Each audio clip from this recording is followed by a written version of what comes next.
Chapter 15, The Keeper. We sat on the grassy bank below the hedge, waiting for darkness to fall. The sun had set now, and the sky was a pale smoke blue, faintly glazed with yellow. In the wood behind us, the shadows and the spaces in between the trees were turning from gray to black.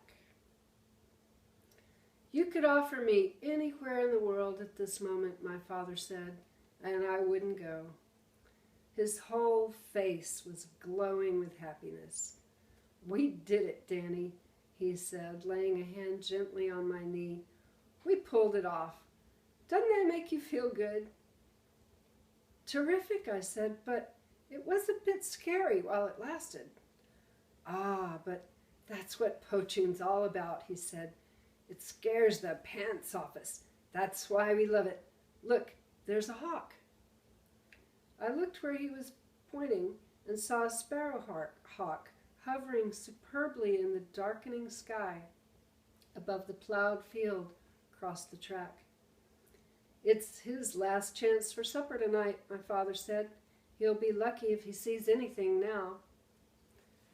Except for the swift fluttering of its wings, the hawk remained absolutely motionless in the sky.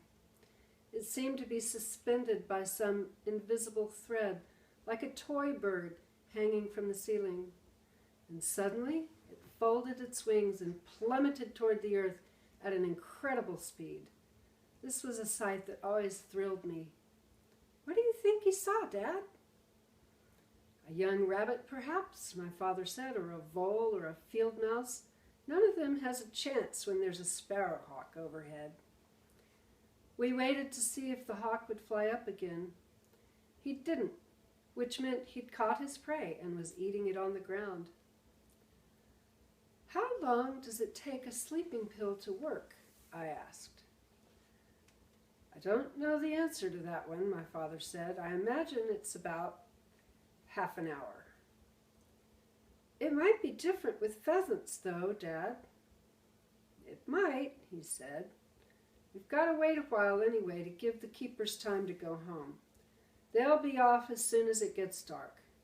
I brought an apple for each of us," he added, fishing into one of his pockets. "A Cox's orange pippin," I said, smiling. "Thank you very much." We sat there munching away. "One of the nice things about a Cox's orange pippin," my father said, "is that the seeds rattle when it's ripe. Shake it, and you can hear them rattling." I shook my half-eaten apple. The seeds rattled. "Look out," he whispered sharply. "There's someone coming."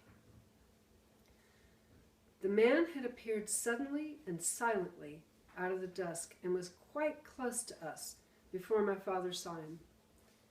"It's another keeper," he whispered. "Just sit tight and don't say a word." We both watched the keeper as he came down the track toward us. He had a shotgun under his arm, and there was a black Labrador walking at his heel.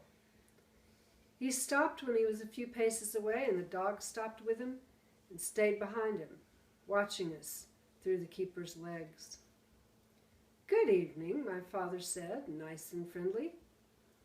This one was a tall, bony man with a hard eye and a hard cheek and hard, dangerous hands. "I know you," he said, coming closer. "I know the both of you." My father didn't answer this. "You're from the filling station, right?" His lips were thin and dry with some sort of a brownish crust over them. "You're from the filling station, and that's your boy, and you live in that filthy old caravan, right?"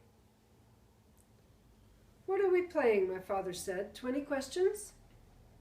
The keeper spat out a big gob of spit, and I saw it go sailing through the air and land with a plop on a patch of dry dust 6 inches from my father's plaster foot.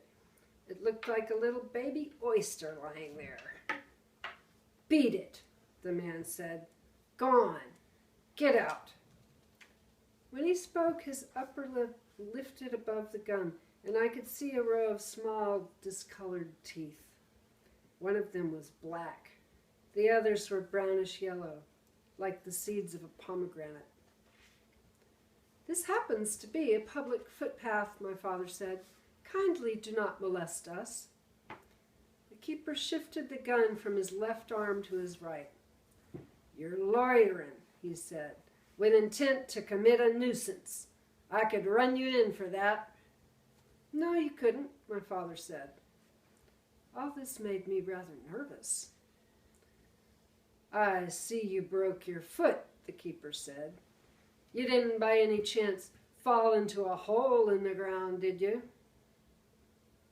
"It's been a nice walk, Danny," my father said, putting a hand on my knee, "but it's time we went home for our supper." He stood up, and so did I.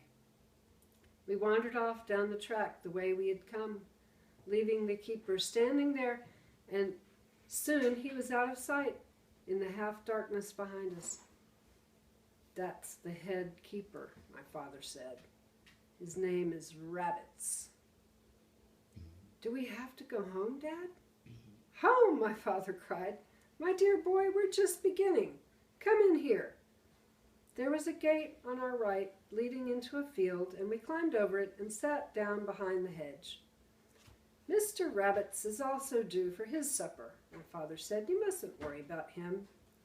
We sat quietly behind the hedge, waiting for the keeper to walk past us on his way home. A few stars were showing, and a bright 3/4 moon was coming up over the hills behind us in the east. "We have to be careful of that dog," my father said. "When they come by, hold your breath and don't move a muscle." "Won't the dog smell us out anyway?" I asked.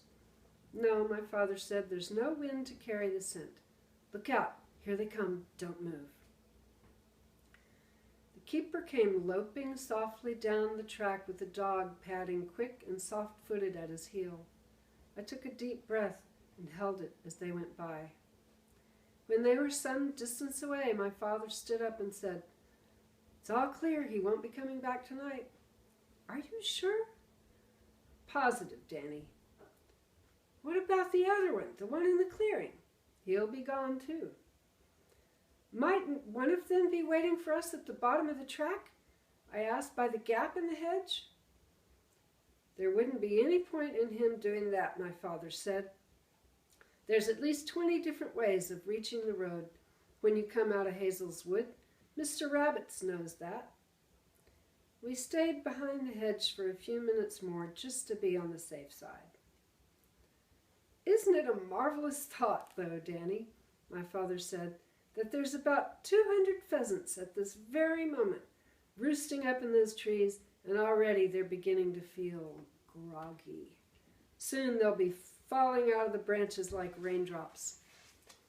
The 3/4 moon was well above the hills now, and the sky was filled with stars as we climbed back over the gate and began walking up the track toward the wood.